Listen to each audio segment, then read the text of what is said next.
कुमार भार्गव, आप देख रहे हैं दैनिक उदय टाइम्स बिहार। देश के छोटी से छोटी, बड़ी से बड़ी खबर आपके पास पहुंचाने का मेरा अथक प्रयास।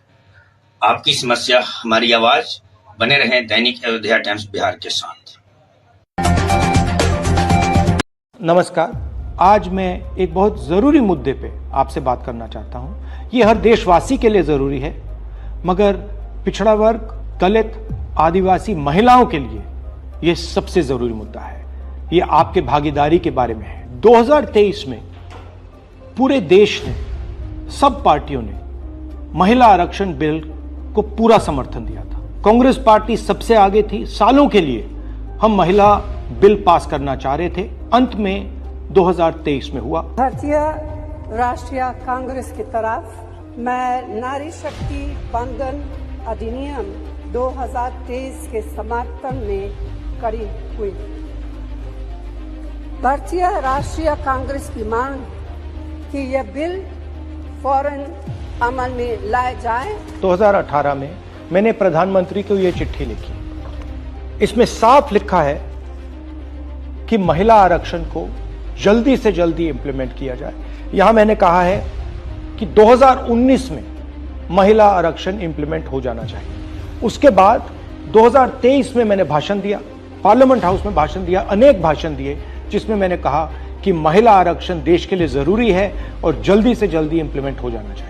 In my view, it is quite simple. This bill can be implemented today by giving 33% of the seats in the Lok Sabha and the Vidhan Sabha to India's women. I would like to have seen OBC reservation included in this bill. I think it is very important that a large chunk of India's population, large chunk of India's women should have access to this reservation. And that is missing in this bill. भाई और बहनों, अब बहुत बड़ी बेईमानी की जा रही है। प्रधानमंत्री नहीं चाहते कि कास्ट सेंसस, नए सेंसस, ओबीसी सेंसस के बेसिस पे यह निर्णय लिया जाए। वो चाहते हैं कि 2011 का सेंसस यूज किया जाए, जहां पे पिछड़े वर्ग का नंबर है ही नहीं।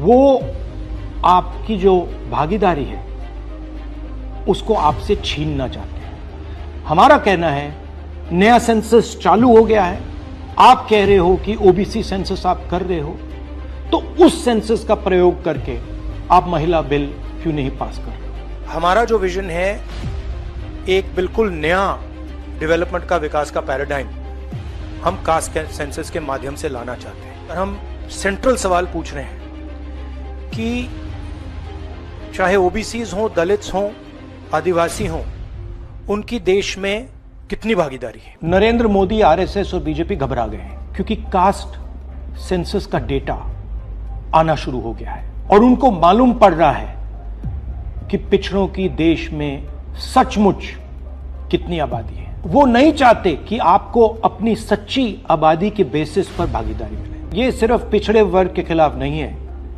ये एंटी नेशनल एक्टिविटी की जा रही है, क्योंकि पिछड़ा वर्ग 50% है, उसको भागीदारी मिलनी चाहिए और प्रधानमंत्री आपकी भागीदारी आपसे छीन रहे हैं और आपको झूठ बोलने की कोशिश कर रहे हैं। इनका जो प्रपोजल है इसमें एक और बहुत खतरनाक चीज हो रही है। The government has unveiled a sweeping delimitation bill 2026 proposing a massive expansion of India's parliamentary representation. The strength of the Lok Sabha is set to jump from 545 to a staggering 850 seats. सच्चाई ये है कि अगर जो मोदी जी चाहते हैं हो जाए, तो जो छोटे स्टेट्स हैं, साउथ के स्टेट्स हैं और नॉर्थ ईस्ट के स्टेट्स हैं, उनका रिप्रेजेंटेशन कम हो जाए, उनको भयंकर नुकसान होने वाला है और मैं इसको एंटी नेशनल एक्टिविटी मानता हूं। हमारा जो स्टैंड है वो बिल्कुल क्लियर है।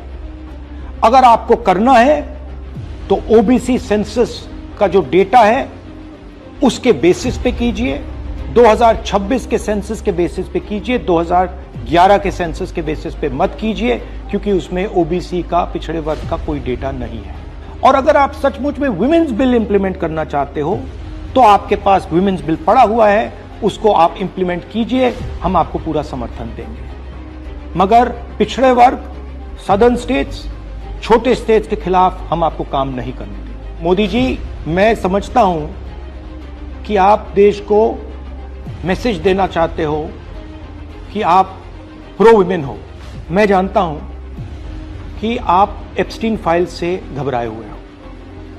35 लाख फाइलें यूएस में बंद पड़ी हैं, चाबी ट्रंप जी के हाथ में है और आप उससे डरे हो। मगर यह तरीका नहीं है।